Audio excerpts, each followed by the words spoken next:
Fala galera, Felipe Invest aqui. No vídeo de hoje, mais um acompanhamento mensal do fundo HGLG11. Cenário macro, como vocês sabem, a gente pula. Vamos aqui em resultados e rendimentos distribuídos. Ele fala que no mês de junho desse ano, o fundo apresentou uma receita total de aproximadamente R$ 1,08 por cota, o que levou a um resultado de 86 centavos por cota.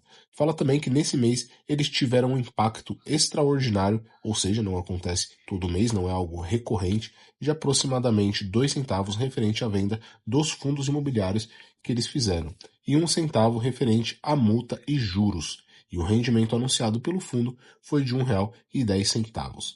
Já em movimentações de locatário, ele fala que em junho houve a entrada do CLG, Vitor no ativo Master Labs, em apenas 24 meses, a vacância física do fundo, que era de 20,5%, muito alta, isso em maio de 2023, foi para 3,5%, o menor patamar desde 2017. Vamos falar sobre os indicadores financeiros: patrimônio líquido 5,5 bilhões, valor da sua cota patrimonial R$ 162,73 e o valor da sua cota a mercado R$ 159,23, um PVP de 0,98. Dividend yield a mercado 8,3% ao ano e o dividend yield pela sua cota patrimonial 8,1%. Então a gente vê aqui, quanto mais descontado, maior é o nosso dividend yield. A continuação sobre a movimentação dos locatários, eu vou pular porque a próxima parte é justamente falando sobre isso, sobre o desenvolvimento do G100 Simões Filho, 55% já pronto, né? Mais que a metade do imóvel já pronto.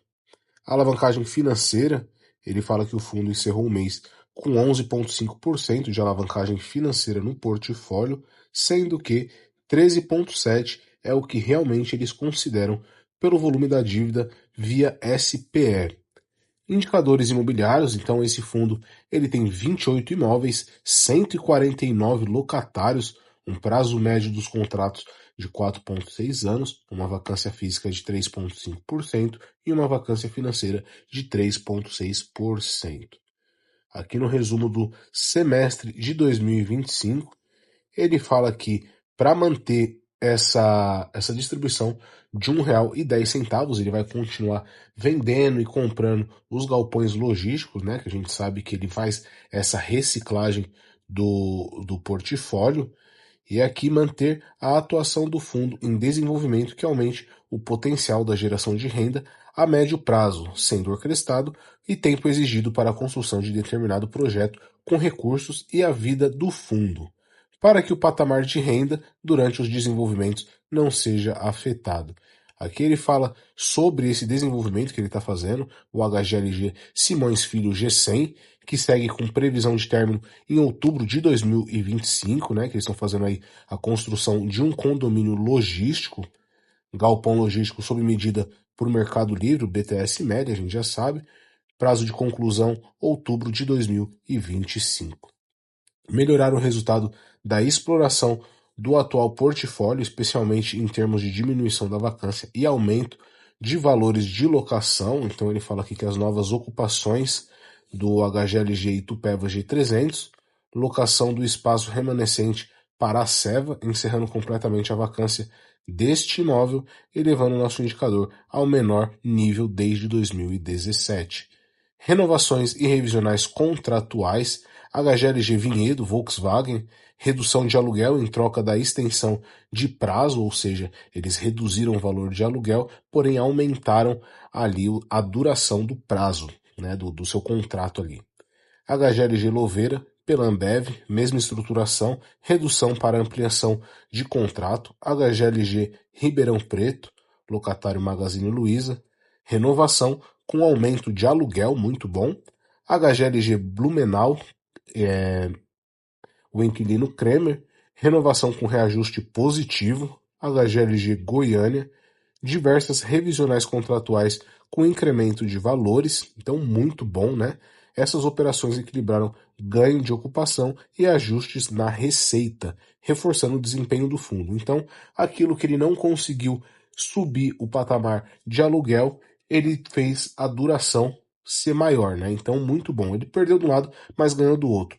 Melhorar o perfil estratégico do portfólio, imóveis de alta qualidade, como a gente já sabe, em praças logísticas importantes. Além da entrega da segunda fase do ativo AAA Simões Filho, prevista em outubro de 2025, o fundo segue observando possibilidades de aquisição de outros imóveis do mercado. Reciclagem de portfólio, a gente já sabe. Gestão de caixa para o bom posicionamento em movimentações oportunas do mercado. A gente sabe também que o HGLG faz muito bem isso. Já nos próximos passos, ele vai ter uma renda recorrente oriunda de locações e outras receitas previsíveis, renda não recorrente proveniente de vendas de imóveis, FIIs e CRIs, e que ele fala que, conforme a tabela abaixo, a renda recorrente atinge R$ 1,10 por cota. Porém, pode ultrapassar esse patamar à medida que os eventos previstos se concretizem. Vamos saber que eventos previstos são esses, galera. Então a gente vê aqui no primeiro semestre de 2026, ele vai ter ali um resultado, uma projeção, tá, galera? Não é certeza que isso vai ocorrer. De R$ 1,13 por cota, o que é muito bom. E já no segundo semestre de 2026, ano que vem, R$ 1,15 por cota, né? Tomara que tudo dê certo para que isso se concretize. Assembleia Geral Extraordinária, a gente já sabe, sobre o valor inicial ofertado, que será até de 2 bilhões, ele pretende captar aqui. Então o HGLG gigante vai crescer mais ainda. Performance do fundo. HGLG, galera, para vocês que não sabem, ele bate qualquer índice, tá? IFIX, CDI bruto, CDI líquido, qualquer índice, o HGLG ele bate e de lavada. Então aqui dispensa comentários da performance do fundo, distribuição por cota, né? Os seus rendimentos aí dos últimos 12 meses sempre foi nesse patamar de R$ 1,10, dividend yield na casa dos 8,3, 8,1. DRE do fundo, a gente vê aqui no acumulado dos últimos 12 meses, ele teve um resultado distribuível de 448 milhões e um resultado distribuído de 445 milhões. Ele guardou aproximadamente 3 milhões aí em caixa. Então a gente vê que ele teve um resultado aí de 86 centavos, porém o resultado distribuído foi de R$ 1,10 por cota. Aqui a gente vê o resultado desse fundo, né? A composição e tal, movimentações da reserva acumulada, ele ainda tem 50 centavinhos ali.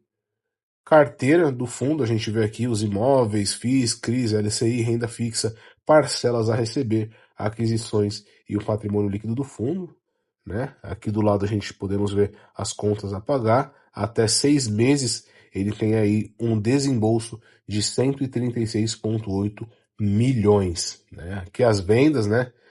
Muito boa. E até 12 meses ele tem 607,8 milhões, para mais de 12 meses, né? Então, esses 6 meses aqui não preocupa, porque a saúde financeira do fundo é ok.